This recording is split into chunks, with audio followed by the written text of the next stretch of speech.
Okay, so sige, let us pray before we start. Lord, maraming salamat sa gabing ito. Maraming salamat, Lord, sa success ng mga ministries namin this morning. And Lord, sa pagpapatuloy ng pag-aaral namin, Lord, sa biographical sermon, we pray that you will teach us, give us an understanding heart, Lord, and yung mapagmatsyag na mata, Lord, na makikita namin ang mga itinago mong stories of the gospel, mga directions or mga pahiwatig sa mga characters dito sa scripture, that we may be able to expound them, Lord, and bring it to our congregations, Lord. Bless mo ang pag-aaral namin, Lord. Bigyan mo kami ng kaunawaan at i-develop mo ang skills namin sa paggawa ng sermon. Maraming salamat. Bless mo ang bawat isa sa amin, kahit yung mga wala dito, Lord, at manonood sa recorded version. Ikaw ang gumabay sa kanila. Maraming salamat. Hiniling namin sa pangalan ni Jesus. Amen. Okay, ito yung pag-aaralan natin ngayon, session 2. So, itutuloy natin yung steps. 7 steps yung dito. And then, tingnan natin yung dangers na titingnan na babantayan natin regarding sa biographical sermon, and maglalatag tayo ng simple sermon outline. And then, sasampulan natin sa buhay ni Peter. And then, ayan, final na guardrails. Okay? And, oops. Ayan.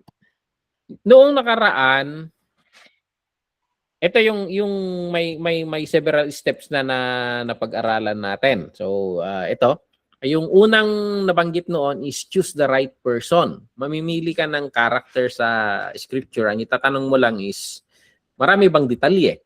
Marami bang detalye na nasusulat tungkol sa character na ito? So, ayan.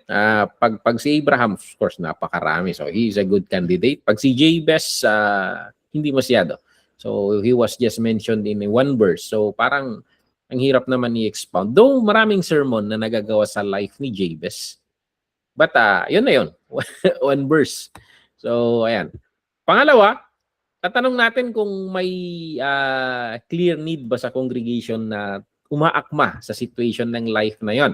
So, nabanggit ko dito noon na kasi yun nga yung binabanggit ko na ang bawat pinagdadaanan natin, ang mga sitwasyon ng buhay natin, mukhang may kahawig lagi sa Bible. So, tapat rin natin.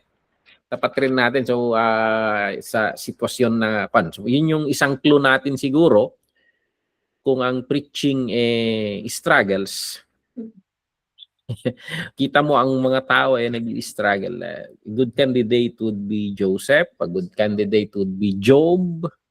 Kung nakikita natin na ang church hindi niya masyadong niyayakap yung call niya sa kanyang tungkulin in the kingdom of God, siguro pwedeng we pick the character of Jonah running away from the call. So parang mga ganon. Tingnan natin yung magandang tugma. Hindi randomly to. Pag mga preachers tayo, sharpshooters tayo. Yun lang. Of course, we don't weaponize our sermon. Titingnan natin yung leading ng Holy Spirit. But kita mo yung pahiwatig, may mga pahiwatig diyan. May pahiwatig ang Holy Spirit kung gusto mong gusto niyang i-strike. Or pag wala namang pahiwatig ang Holy Spirit, tingnan mo yung pahiwatig ng pinagdadaanan ng mga tao, and then you build a sermon out of that. Or kung hindi naman, tingnan mo sa Bible kung anong nagre-rema sa'yo or anong na-excite ka sa week na ito. Ano yung journey mo as a believer in your spiritual walk, and gusto mong i-share sa tao. So parang ganun. That's what I do pag gumagawa ako ng sermon, because hindi palagi na nagbibigay ang Holy Spirit ng mga leading niya. May mga time na tahimik ang Holy Spirit. This is reality. And there are times rin na nagbibigay siya pero hindi malinaw. And he spend so much time praying, seeking, mga ganun, para makuha mo yung point ng Holy Spirit. That is the hardest para sa akin. Oo. So, may mga time na, Lord, madaling araw na. Bukas, sermon na to eh. Parang gano'n. But, yun, pag wala naman, silent ang Holy Spirit, mga ganun. Ang ginagawa kong cue is Facebook queue. Ano yung Facebook queue na ginagawa ko? Kasi nakikita mo ang day-to-day life ng mga members mo sa mga postings nila, mga ganun. Titingnan mo sa chat group, anong pinagdadaanan nila, and then, and as a pastor, how will you lead them into green pastures? So, yun yung isang one. And then, another thing is, yung personal walk mo nga, yung journey mo. So ayan. Kaya yun, is there a clear need in the congregation that this life address? So, kung meron, napakaganda niyan. So, ayan, choose the right person. So, ayan, para kang namimili ng tools, sabi natin nung last time. So, pangalawa, gather every piece of the puzzle. What do we mean doon? Read every verse about this person. So, kung may search yung Bible app mo, i-type mo yung pangalan niya, ibibigay niya lahat yung saang verses na gamit yung kwento ng taong ito, nabanggit yung pangalan niya. Gather all the information. Okay? Gather all details. So, ayan. And then, ayan, pag nakumpleto ka na ng mga detalye, tingnan mo yung paano yung paggamit. Kasi minsan, parang kwento jigsaw puzzle na pag mali-mali yung nakakita yung picture na find the horse, sabi nila sa picture, hindi naman kabayo, palaka naman yung but at may angle pala na kabayo yung itsura niya. Parang ganon. Parang jigsaw puzzle na minsan may isang piece na pag idinagdag mo doon, may isang piece na nabanggit lang siya na isang beses sa New Testament, but it changed the picture of the situation. So, kaya maganda, gather every piece of the puzzle. Okay? Everything, detalye. So, para magiging investigador ka. So, ayan. And then, pangatlo, understand their world. So, wag mo silang unawain sa sitwasyon mo ngayon. Bago mo i-apply sa sitwasyon natin ngayon, pumunta ka muna sa sitwasyon nila. So, tingnan mo yung pinagdadaanan nila, mga ganon. You try to understand them on that context. Ikaw ang pumunta sa mundo nila. Sa hermeneutics, sabi nila may three worlds of interpretation. So, the world behind the text, ibig sabihin, yung nakasulat yung Biblia, yung nakasulat doon, punta ka doon sa loob ng mundo nila. My world within the text. So, yung world within the text, ano sinasabi ng nasusulat? So, wala kang pakialam sa nangyayari sa buhay nila. Ang iniintindi mo yung arrangement ng grammars, mga ganon. Word study. The world within the text, sabi sa hermeneutics. And then, the world in front of the text. Ano naman yung the world in front of the text? Yun naman wala kang pakialam sa nangyayari sa mundo nila. Wala kang pakialam sa nasusulat. Ang iniintindi mo, anong koneksyon ng nasasabi tungkol sa kanila sa mundo mo ngayon. So, ayan. Most of the time, ang kailangan natin, unawain muna natin sila sa mundo nila. Kasi pag hindi natin inuunawa yung nangyayari sa kanila, pwedeng mali ang interpretation natin sa mundo natin. So, yun yung pinaka-guide natin. Kasi, pag hindi natin gagawin doon, kung hindi natin gagawin yun, wala, kanya-kanyang gawa na ng kanya-kanyang gawa na ng random sermons. So, kaya maraming nabubuong kulto Kasi we do not ground sa anong sinasabi ng nasusulat. Kaya minsan maraming magkakaibang sermon na okay lang sana kung may variants lang na konti. Hindi, salungat talaga Kasi hindi sila pumupunta sa likod. So, understand their world. Napakahalaga nitong bahaging ito. So, ayan. So, we always say context is king. So, ayan. And then, ayan, yung summary ng pinag-aralan natin nung last time, session 1.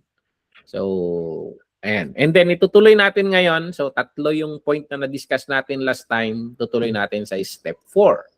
So, ano itong step 4? Find the gospel thread. Okay? Choose the right person. gather every piece of the puzzle, understand their world, and then pang-apat, find the gospel thread. Ano yung may yung magandang balita, parang mapapansin mo sa buhay nila, parang may pahiwatig dito ah. Parang paano na yung buhay nila nakaka-communicate ng bagay na ito. So itong itanong natin. What was God preaching through this life na kahit hindi mawari or hindi aware yung taong yun.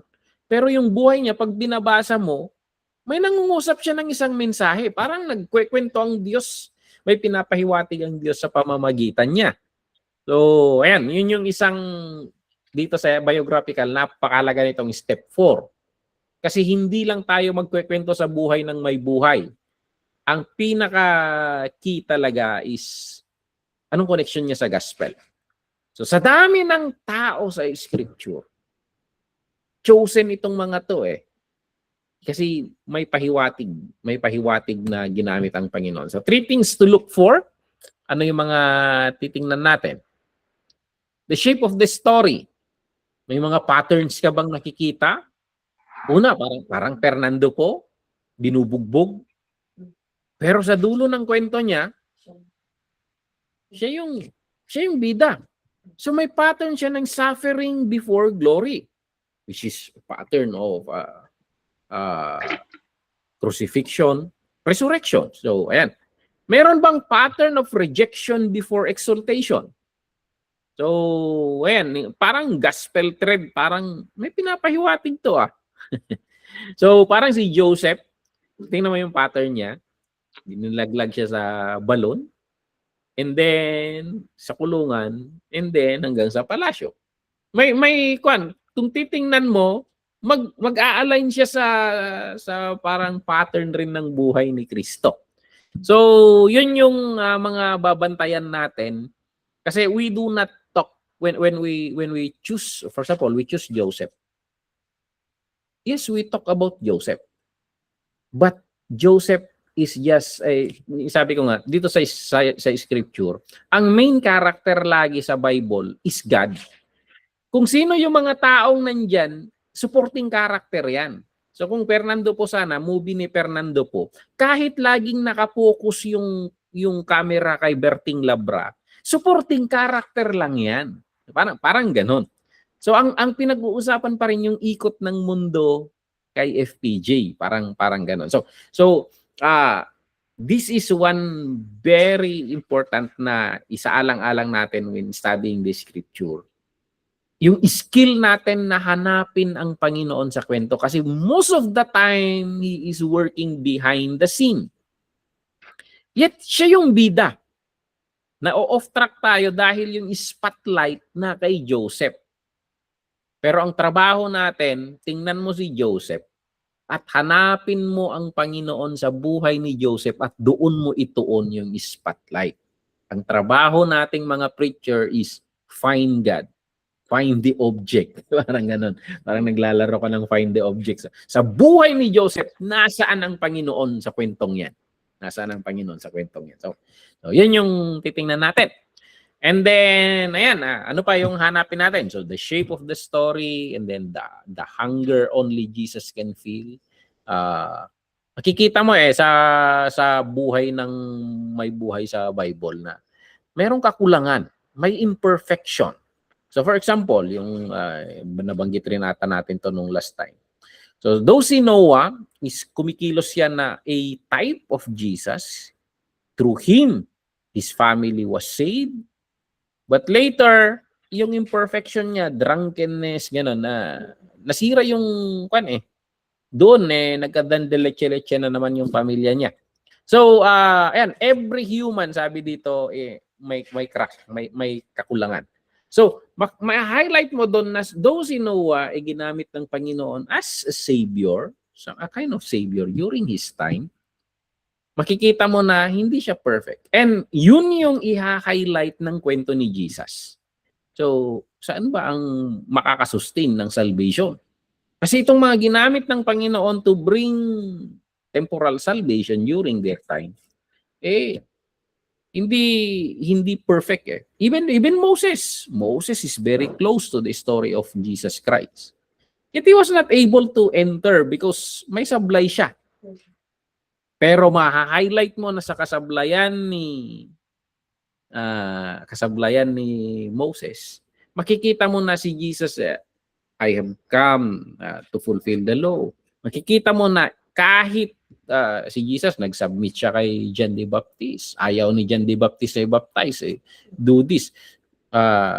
Not my will be done but yours be done. So parang yung pagkukulang ni Moses kay Jesus na-highlight talaga na ito na hindi ka lang dadalhin sa boundary, ipapasok ka talaga doon sa loob ng kaharian. So parang gano'n, loob ng promise. So parang ayun, fine for a hunger. Kaya wag mong isanitize yung buhay nila. So wag mong sabi nga nila yung hagiography. You glorify their life. Hindi. Hanapin mo nga yung kasablayan nila kasi sometimes sa kasablayan nila doon maha-highlight yung gospel. Napansin niyo ba yung pattern na ito pag nag-share tayo ng testimony? Siguro napansin niyo rin ito. Kasi several times na nabanggit ko ang my life testimony diyan. And I tell even sinasabi ko yung mga kwan sabi nga ng ibang pastor, nag-share na naman ako doon sa Isabela na pinuntahan namin dinidescribe ko yung communion table, world's communion table. So grabe si pastor gano'n. Hindi. Kasi that darkness in my life will highlight the light of Christ. And then that is the pattern sa Bible. Wag nating i-sanitize yung part ng buhay na may karumihan. So kasi ganyan ang pagkalahad niya sa scripture. Pero yung darkness na yun sa buhay ng mga karakter, tumuturo siya sa light ni Christ. So sa parating. Okay? So find a hunger only Jesus can fill. And then yung God's grace. Pansinin mo yung God's grace, hindi yung human effort. Kasi minsan pag nagtuturo tayo, kagaya sana tayo ni David. I-highlight natin kasi kung yung skill or yung kakayahan, yung tibay ni David ang pag-uusapan, wala na. Kaya nga ang gandang i-highlight yung kasablayan nila kasi doon mo maipapasok yung gospel of grace or the grace. So, for example, Jonah. Lagi ko nababanggit. Dito kasi si Pastor Jonah sa tabi ko. So, Jonah ran away. Yet, in spite of that na flow sa buhay ni Prophet Jonah, yet God saved Nineveh. In spite of that na napipilitan lang siyang i-preach yung gospel. Pero God saved Nineveh. So, ayun. Ang focus natin is the mercy of God. So maglaklay doon minsan kasi papasok lagi yung connection kay Christ. Okay? So find the gospel thread. So i-develop natin yung skill to find God in every story sa Bible. Kasi siya talaga yung main character ng scripture. Pero medyo may ka-shy type ang Panginoon. He always goes behind the scene. At ang trabaho mo bilang pastor, hanapin mo siya sa likod ng entablado, hatakin mo siya, dalhin mo siya sa harap. Huwag ka dyan, Lord. Dito ka.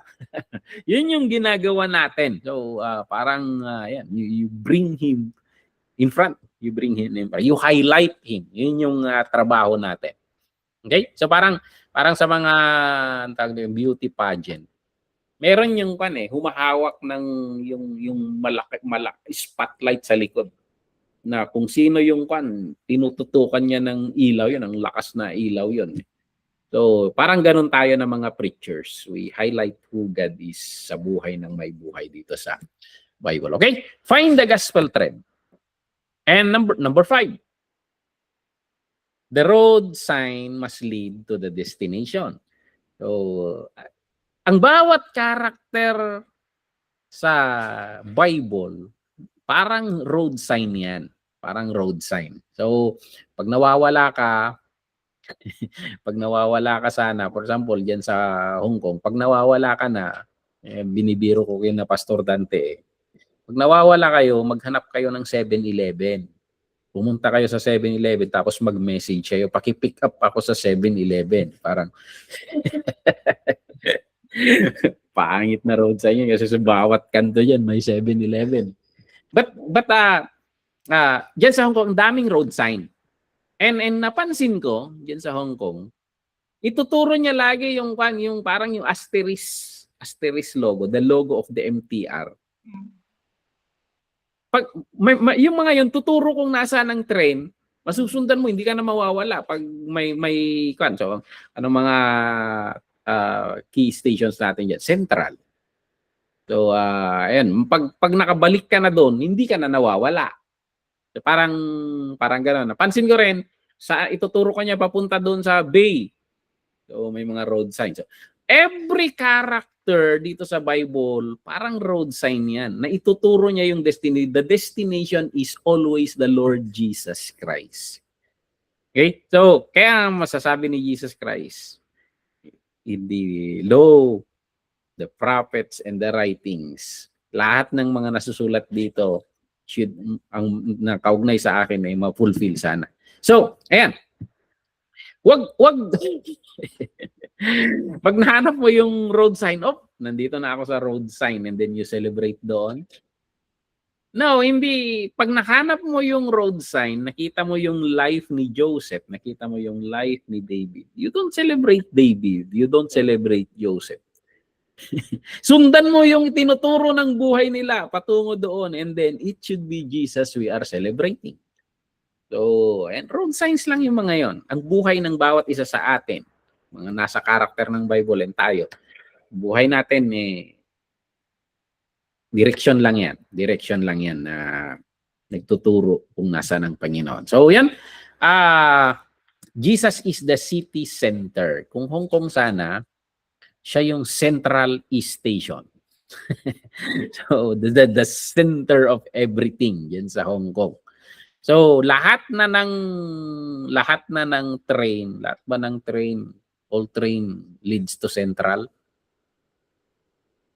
Ganun ba yun? May mga palayong train sa Central eh. But connected lagi yan, nauugnay lagi. Okay? Ang example natin dito, yung victory ni David kay Goliath, tinuturo tayo diyan sa patungo doon sa anak ni David na magdi-defeat sa real Goliath, which is yung Goliath na kinakatakutan ng lahat, hindi makonquer ng lahat kahit yung pinakamatindi. King Saul sana na pinakamatindi, natatakot rin. Hindi niya kayang labanan. But this is the real giant na yung apo later ni David, siya ang gagapi dito. So, ayan.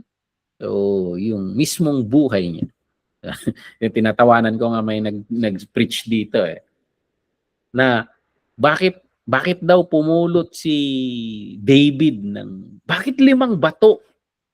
Bakit hindi isa lang? And then in-explain na niya na 5 dahil yung 5 bato ang sinisimbolize nito ay Jesus. Saan mo naman nakuha yan? Jesus daw yung kwan. Hindi, 1 bato lang yung tinama. Tumba na yun. Hindi niya naman. Wala kang makahanap sa script na gano'n. Katang-isip. But yung buhay ni David, buhay ni Huwag niyong gagawin yan. Gagawa yun ng sermon. Of course, yung buhay ni David, tuturo siya sa pan. Pero hindi yun yung reason. Hindi yun yung reason kung bakit pumulot siya ng 5 bato. Na yung 5 bato, it speaks about walang sinabi sa script na gano'n. Titingnan natin yung mga pahiwatig. Okay? So, every life we preach must eventually bow the knee to Jesus. So, yan. Patungo doon. Mas matindi lagi si Jesus. So, ayan. Mas matindi lagi si Jesus. Hindi yung mas matindi yung kwento mo kaysa kay Jesus. Jesus lagi yung pinapahiwatig ng bawat isa. Okay? And then, step 6, the rudder of your sermon, direction. So, yung entire message natin, babagsak lang siya isang sentence. So, and then, this keeps your sermon on course. So, yung tinatawag natin dito noon, yung big idea. So, ayan. Hindi mo sasabihin. Ito, may for example dito. Hindi mo sasabihin na pag-aaralan natin ngayon ang buhay ni Gideon. So, ang naging sentro kasi diyan si Gideon na. So, ayan, ang pwede mong mas magandang way natin pwedeng ito ang gawin mong big idea. Gumagamit ang Panginoon ng mga taong may kapintasan. So, mga taong hindi naman kalakasan. So, parang ganon. But, yung hindi kapintasan na yun, yung mga kasablayan ng mga taong ito, na may made perfect sila sa weakness. So, and mapupunta lahat sa Jesus Christ. So, ayan. So, of course, Gideon is a judge during the time of the judges. And marami siyang kapintasan. Pangit nga ng ending ng buhay ni Gideon. So, later, naging idolater rin to And nakakalungkot. So, but in spite of those, God used him. So, and it points to the perfect judge, which is Jesus. Okay? So, dito pwede mong ma-highlight na God can use us. Okay? So, ayan. And then, step 7, structure that moves and applies. So, ano-anong structure? Tingnan mo itong pag nagpre-prepare ka, pag nag-gather ka ng mga information. Tingnan mo yung, will you follow the chronological flow of the story? So, tingnan mo yung stages ng buhay nila. May calling, may crisis, may fall, may restoration. Tingnan mo yan, kung chronological. Tingnan mo yung daloy ng kwento ng pagkakabahagi. Kasi lahat ng sumusulat ng kwento, because these are stories in the Bible, storytelling, merong yan.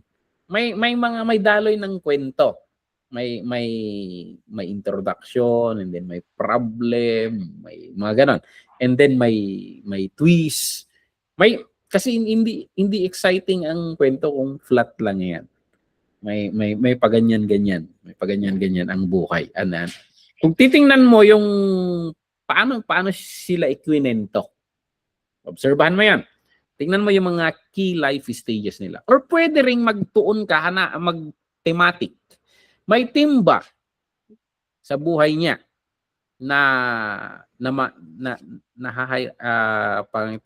nangingibabaw. So, for example, Abraham.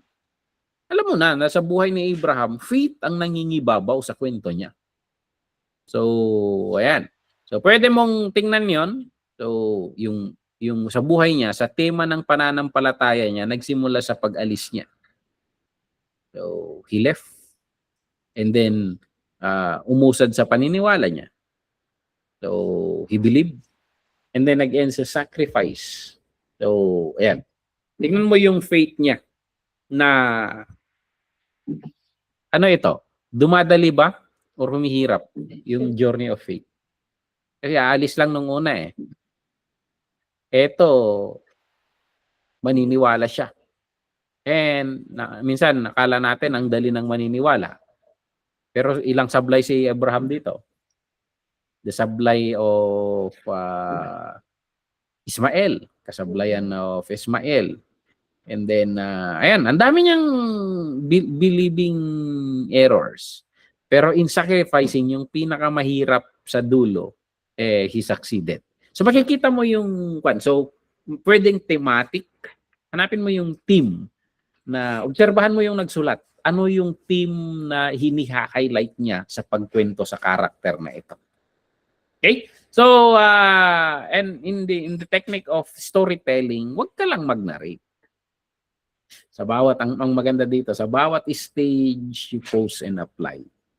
So, pag storytelling ang ginagawa natin, hindi kailangang dalhin mo lahat sa dulo ng sermon mo yung conclusion application mo. So, pwede kang, sa stage na ito, makakalimutan kasi pag dadalhin mo lahat sa dulo eh. So, sa stage, in the calling, pwede ka nang mag-application doon. So, on the stage of crisis, pwede ka na rin mag-application doon. So, sa reflection, sa fall. So, parang ganon. So, tingnan ninyo na, kasi kung tatapusin mo yung kwento lahat, saka ka mag-application, malayo na yon. So, sabi nga nila, strike the iron while it's hot. Kasi pag nag-highlight ka, for example, sa calling, nandito rin ang meditation nila, mga reflection nila, and then sabayan mo na. So, ayan. Kaya minsan, iba yung storytelling. So, ayan, example, pag itong narration, Joseph was thrown into a pit by his own brothers. So, well, state mo lang. Application, anong application na isingit mo na dyan? So, some of you are in the pit you didn't dig. Meron ba sa atin dito na nandun sa sitwasyon ngayon? Na nasadlak ka doon. So, ayan. Mag-application ka. Itong kwento ni Joseph, sinasabi nito, pinapahiwatig nito na ang Panginoon, though may mga darkness sa buhay natin, but may niluluto ang Panginoon later sa kinabukasan na maganda. So, ayan, sabi dito, and it shouts that Jesus entered the pit of death for us, so our pits could become holy ground. So, tingnan mo yung paano niya kinonect pa rin kay Jesus. We always highlight the Lord Jesus Christ sa bawat kwento niya. Ito yung discipline ng storytelling. Discipline ng biographical sermon. Okay? So, the point is, huwag tayo mag-moralize. The point is to bring out the gospel.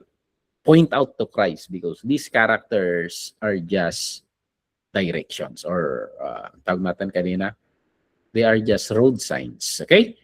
So, ayan. Ano mga iiwasan natin? Dangers you must guard against. Isa is moralism. Nabanggit ko na kanina to.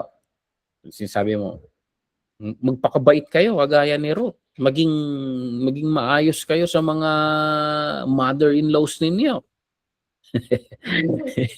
Ang point ng kwento ni Ruth, tumuturo siya sa grace. It's not about her efforts. It's about the hand of God in her life. So, ayan. So, the grace of God na, ayan. She was a, Moabite. She was a Moabite. But Boaz took her as a wife. So, imagine yung resback kay Boaz. Asawain niya itong foreigner na ito. But Boaz took her anyway as a wife. So, parang ang Panginoon, ganun rin. So, it's not about Ruth. Ang i-highlight natin, hindi yung character herself or himself. We find kung paano natin i-highlight ang Panginoon. You look for grace. Psychologizing. So, ayan. Maraming magagandang sermon na psychologizing. But that's not the intention of the scripture. Yung siguro ganito ang pinagdadaanan ni Noah. Kabadong-kabado rin. Ano? Totoo yun. Ginagawa mong dramatic yung kwento eh. Pwede siguro, pero hindi yun yung goal. So, syempre, pag nag-i-storytelling ka, lagyan mo ng twist. But that's not the end of the story. So, ayan, hindi moralism, hindi psychologizing. So, stick to what is revealed, sabi. Pag mo, kasi magiging dramatic masyado na, hindi. Nag-i-interpret tayo ng sinulat ng may sinulat. So, we give justice to the writers. Ayan. Or another thing is ignoring the whole story. David and Goliath without the eternal king promise is just an underdog tale. So parang yun. May kabuuang kwento May kabuuang kwento. So kasi yung pagdapi ni David kay Goliath, kasi pag angat ni David sa so sa throne, paanong itong simple na shepherd natalo niya itong Goliath na ito. And nagbukas na ang mga pintuan para sa kanya. Naging father-in-law niya yung king. And then ayan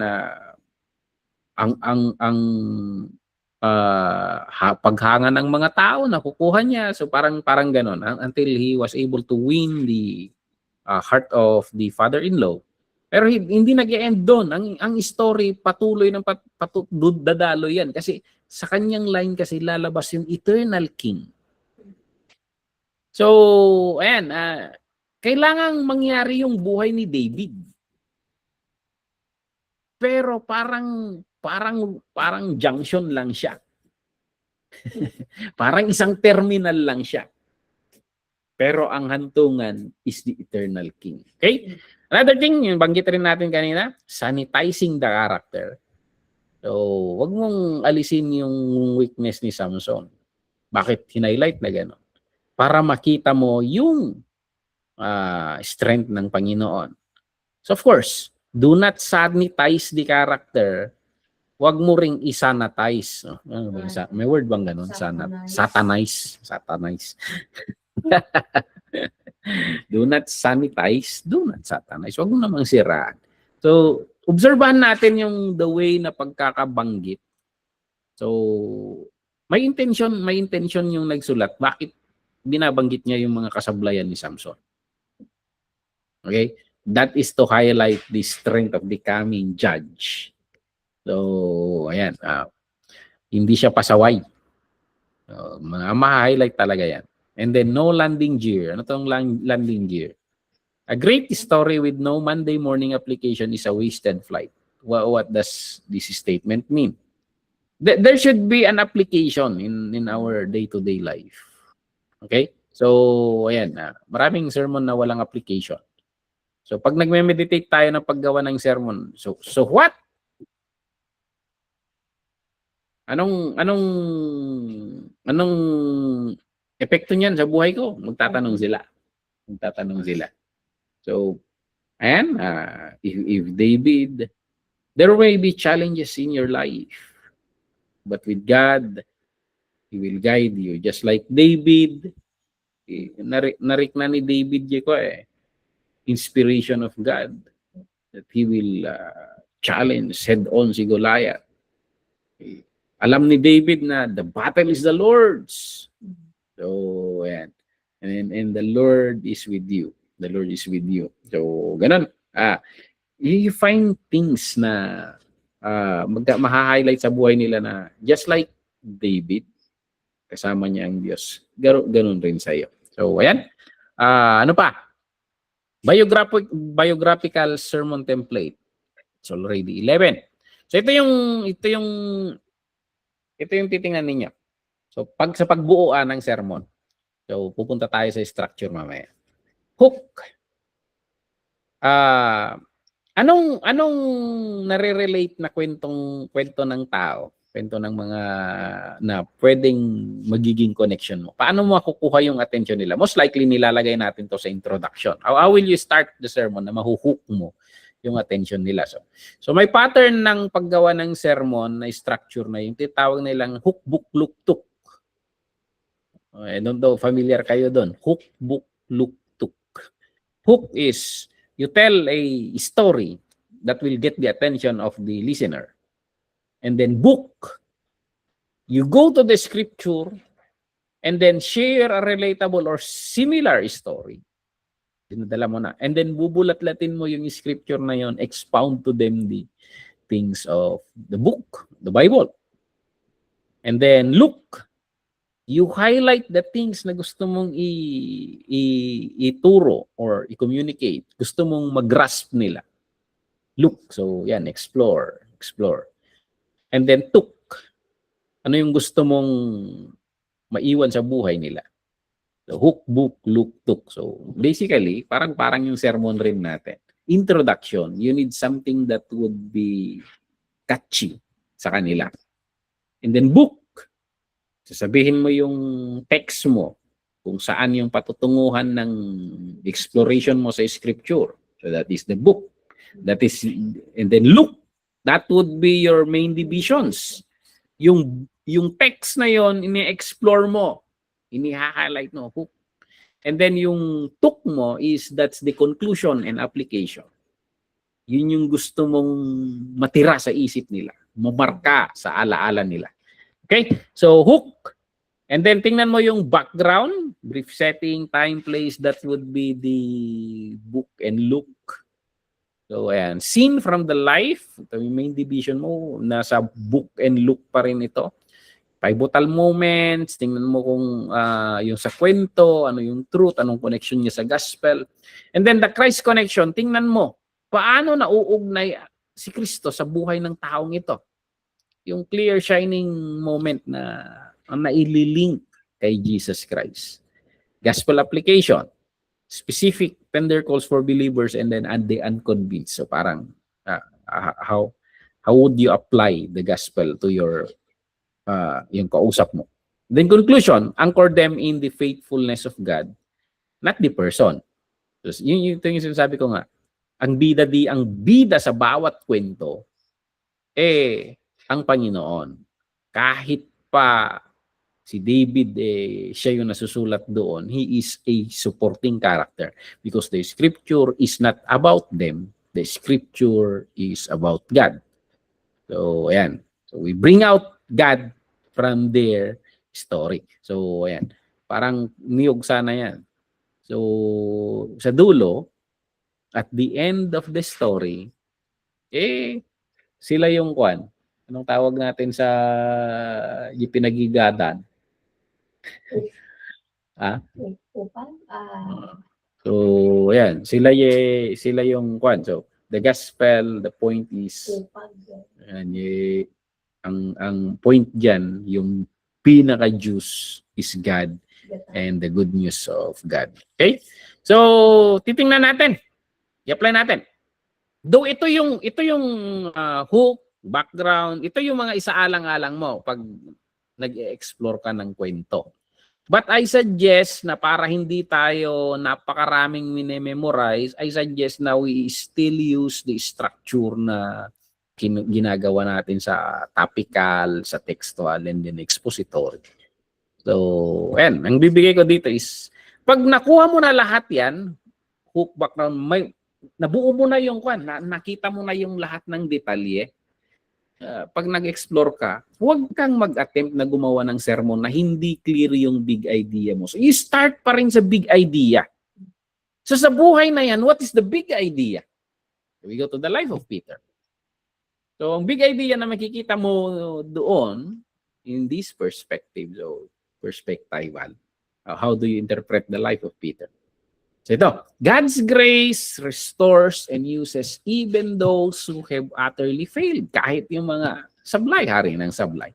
Because our standing doesn't rest on our bold promises, but on Christ's unfailing intercession for us. So that is the big idea na gusto kong iparating sa aking congregation. So, anong tema?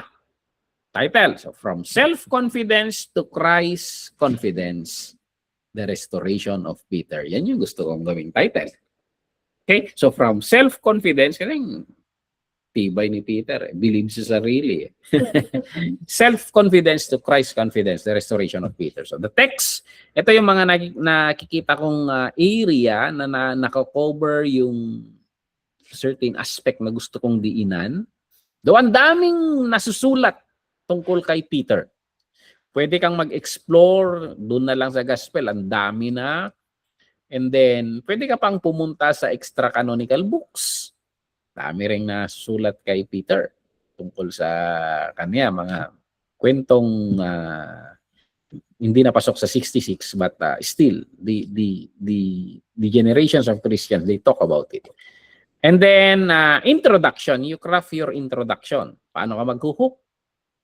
So, maghanap ka ng, yung sabi natin kanina, yung relatable human experience that opens the door sa kwan.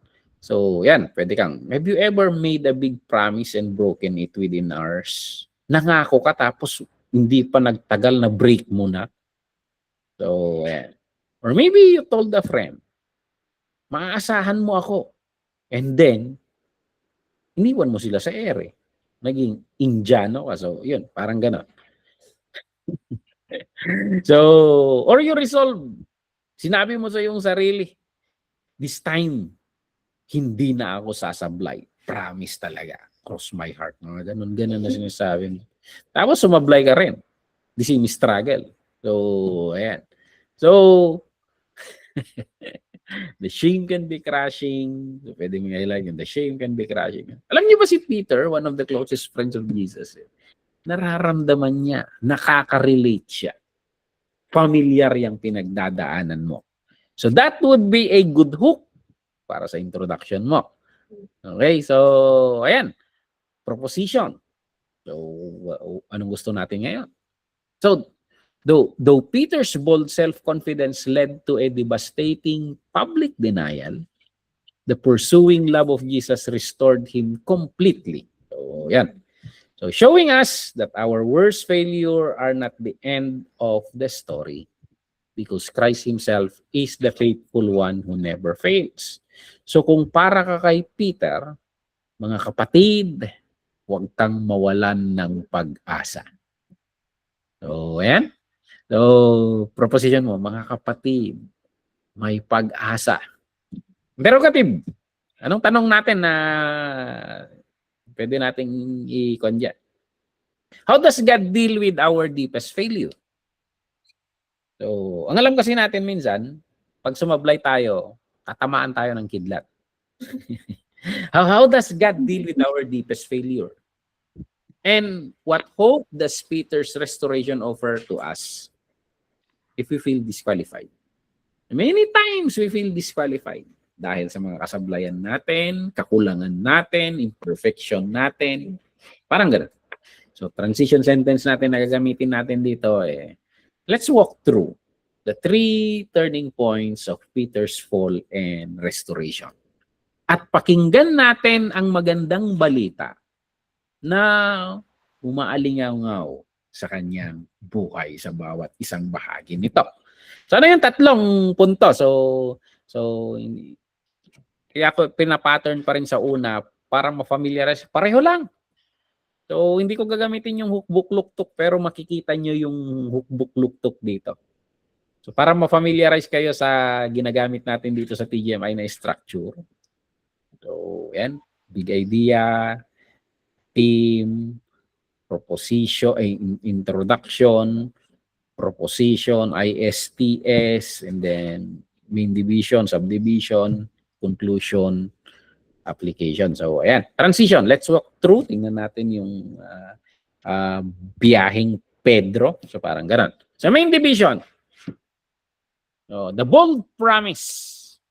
Kukunin natin ito sa Matthew 26:33-35. Even if all fall away, I will not. Ayan yung mga testimony, mga paninindigan ni Peter over my dead body. Oh, ayan. Dadaan muna sila sa ibabaw ng aking kabaong. So, parang ganun yung full confidence ni Peter. So, tingin niya sa willpower niya, kayang-kaya niya, yung loyalty niya, siguradong-sigurado na siya. Pero ang katotohanan, yung mga sarili nating kakayahan, may breaking point yan. So, ayan. So, ang self-reliance, pag umaasa tayo sa kakayahan natin, set up yan para sa ikaw kabagsak mo. So, parang gano'n. What is the gospel connection dito? So, si Jesus, hindi naman kailangan ni Jesus yung katapangan ni Pedro. Ang kailangan niya, yung matutunan ni Pedro na ang pundasyon niya ay kay Kristo. So, yun yung kailangan ni Jesus dito, hindi yung tapang-tamangan ni Peter. Diyan ka lang. So, ayan, nagpapakitang gilas kasi si Pedro. Even if I fall away, I will not. The bold promise. Pangalawa, sa buhay ni Pedro, the bitter denial. In Matthew 26:67 to 75, you can sum up in the word, I do not know the man. direct direct na salungat dun sa unang sinabi niya. So, ayan, nakaupo siya, aging inudo. So, ayan, dun sa pressured. Dininay niya ang Panginoon 3 beses. Prinidik ng Panginoon yun, titilaukan ng manok. So, and ayan, sa mga paninindigan natin na sumasablay tayo, talagang basag ang pride mo diyan. So failure is real and painful, sabi dito. Pero sa perspective ng Panginoon, alam na ng Panginoon yan, factored in na lahat yan. So kahit sabi nga ni Jesus kay Peter you know Peter, Satan will sift you like a wheat. But I prayed for you.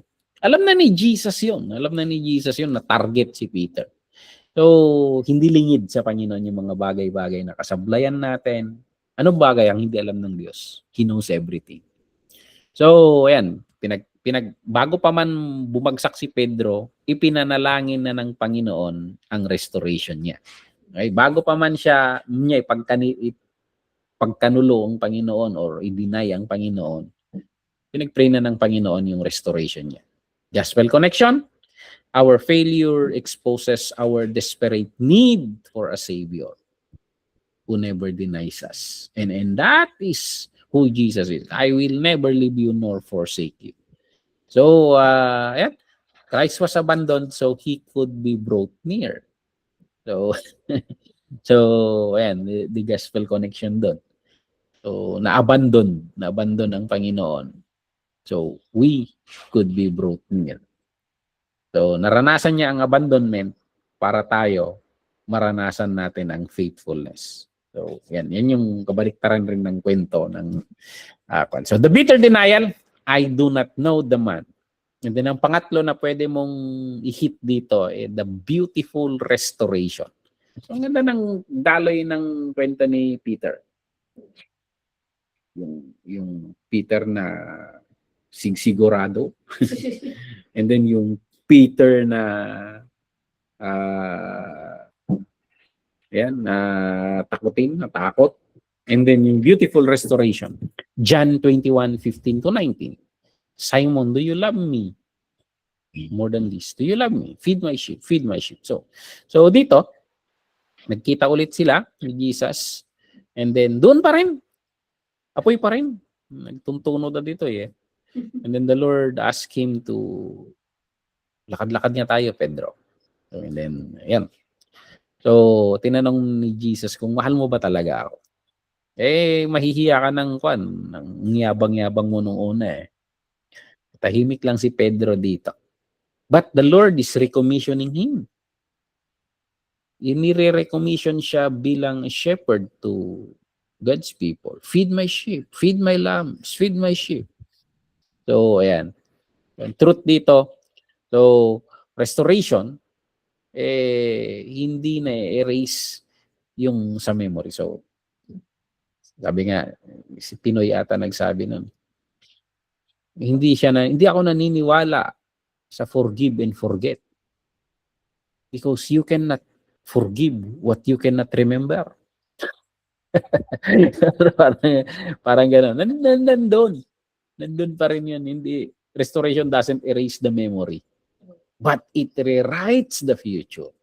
So, yan. Grace doesn't just forgive. It rehires. So, parang it reestablishes you. So, yan. That is the grace na makaka-relate ang mga tao to pag ini-highlight mo kasi.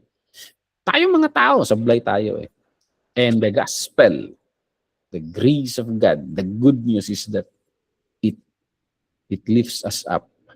So, and then he is the lifter of our heads. Gospel connection. Jesus, the good shepherd, laid down his life for his sheep, including Peter. And the risen Christ now intercedes for all who fall, keeping us secure forever. So, So, papansin nyo rito. Senyorita, mga crafting ko ng message. I always preach eternal security, but I do not mention the I do not mention the doctrine. But I'm eternal securities. If you are in Christ. So, because the Lord will pray for you. The Lord will restore you. The Lord will not give up on you. So, ayan. So, the beautiful restoration. The beautiful restoration. Conclusion. How do we conclude? So, ayan. Pwede mo sabihin, yung kwento ni Peter, hindi nag-end na bumalik siya sa pagiging fisherman, perfect fisherman. No, it ends with the forgiven one. Kasi hindi hinayaan ng Panginoon na babalik siya sa dating siya. The Lord forgave him and gave him a new beginning.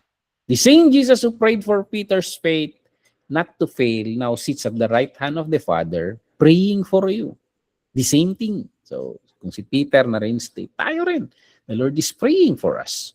You don't have to be an unshakable rock kagaya ni Peter. You have a rock who was shaken on the cross. He stand firm forever. So yun. So we still end to the Lord. So yun yung target. So sina Peter, yung buhay ni Peter na signpost, it directs to the Lord Jesus Christ. So keep that discipline. It should always end with Jesus and His grace. So parang ganun. Application for the believer drowning in shame, hiyang-hiya ka na. So dahil sa mga kasablayan mo, sulat-sulat mo pa na New Year's resolution mo, pinost mo pa sa Facebook. But your failure is not the final chapter. Jesus is not waiting to discard you. He is waiting at the shore with breakfast and a calling. So ayan, pwede ka na mag-altar call dito. But one application pa. For the one who feels disqualified from serving, the ministry naman, God doesn't call the qualified, He qualifies the called. So restoration comes before recommissioning. And so ayan, I'm a grace preacher. Dito sa TGMI minsan hati ang mga should we reinstate a leader pag nagawa niya ito. So sa akin, in my view, well, who are we? We are saved by grace. So I'm more gracious sa side na, pero may mga ministers rin na no. We hold the reputation of God. And pwede silang ma-restore sa ministry but not in this capacity anymore. So yun yung argument nila. Both are valid. So this would give us a set of example sa mga susunod that may mga kahihinatnan. Yun yung view naman nila. So sa akin naman, ang view ko naman is dito if the Lord can recite, see who is qualified anyway. So ganun. So and in the end, you will go to mutation. So that's the politics of ministry.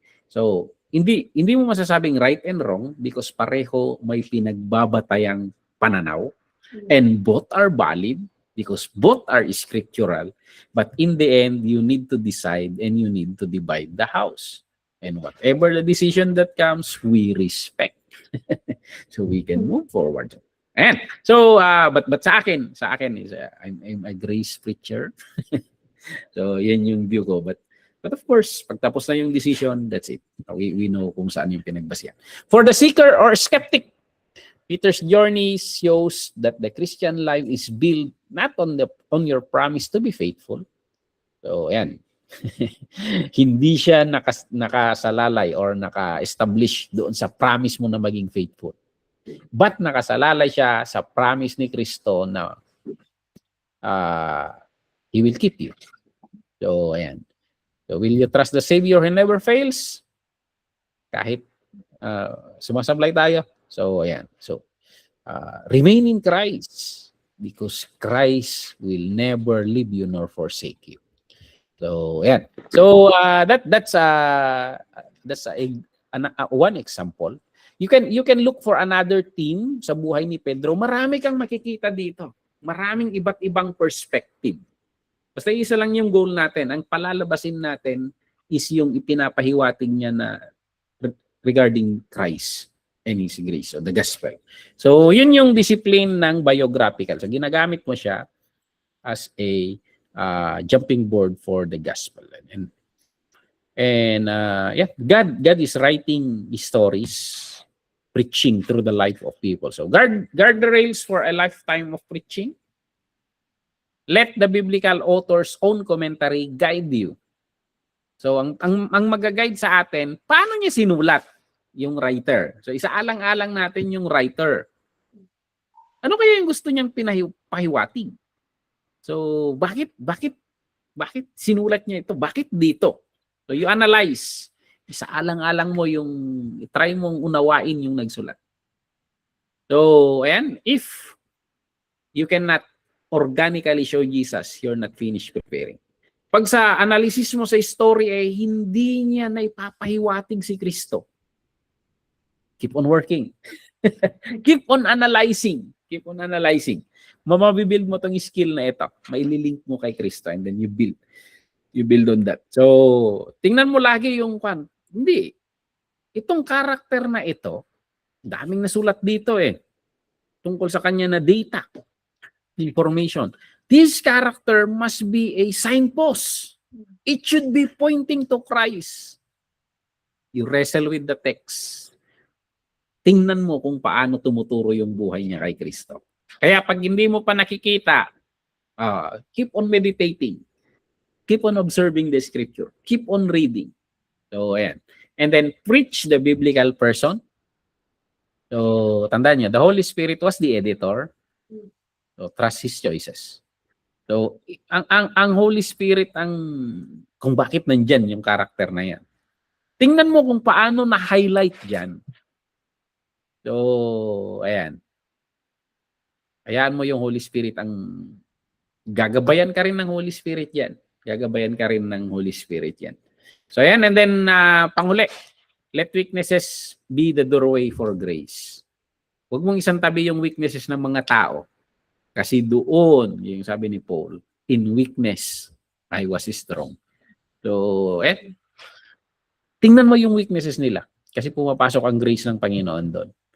So, hindi lang yung strengths nila na kailangan nating gayahin, nagiging moralism yan. But minsan, our weaknesses is a good backdraft, good background for the grace of God to highlight.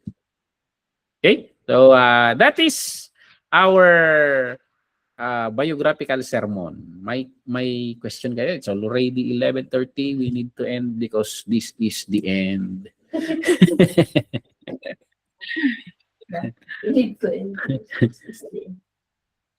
So that is the biographical sermon.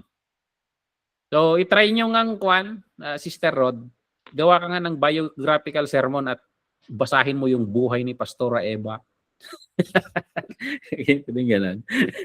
Every one of us, nagsusulat ang Panginoon ng kwento sa buhay natin. Kaya nga sabi nga nila, sometimes, Kalimukot ang buhay ni tayo lang yung scripture na nababasa ng mga tao. Hindi mo alam yung buhay mo, daming pinapahiwatig ng Panginoon sa iba.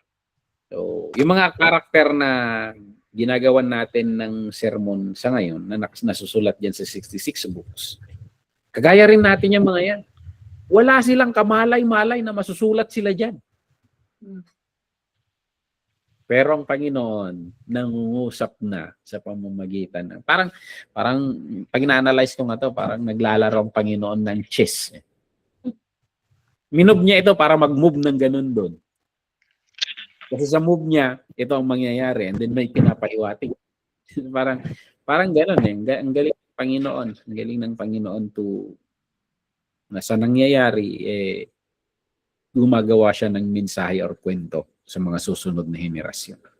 Okay? So, prepare also a biographical sermon who most likely gagawa kayo yung mga favorite ninyong character. But maybe I challenge you na maghanap kayo ng mga hindi kayo familiar na character. Mga maraming nasulat pero bihirang pinag-uusapan.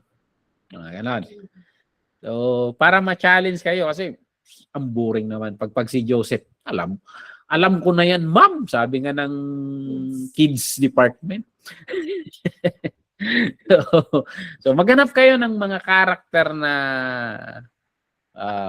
ayan, na gusto nyong pagkuan. Maraming nasusulat pero bihirang napag-uusapan.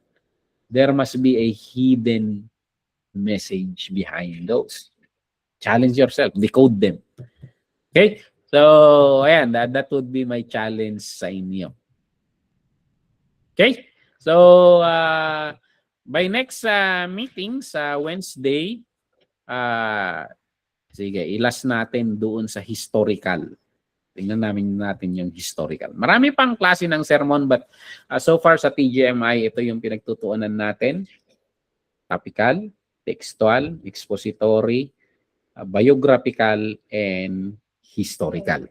So, to complete the formula na the TGMI curriculum para makatapat tayo doon, so pag-aaralan natin iyon.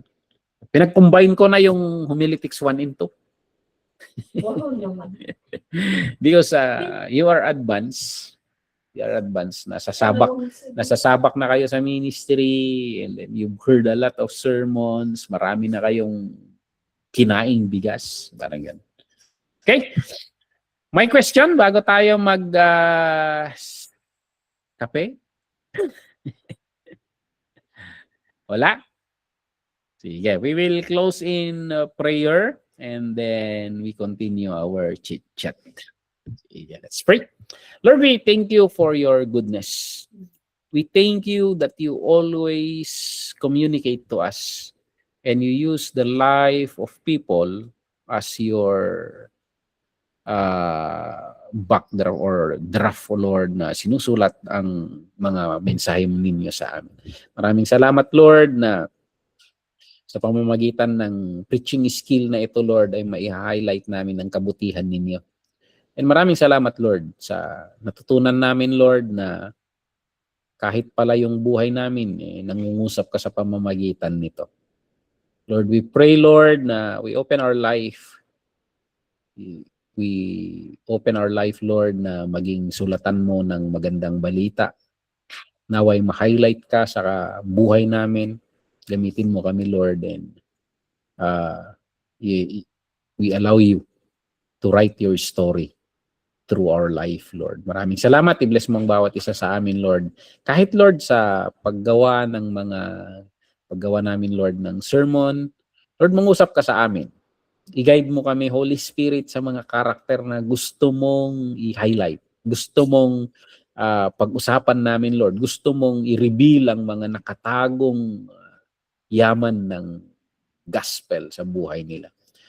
Maraming salamat, Lord. I-bless mo ang bawat isa sa amin. Itong hiniling namin sa pangalan ni Jesus. Amen. Amen. Okay? So, Amen. Amen. Amen. pag-isipan niyo yung mga karakter na i-highlight natin. God Amen. bless.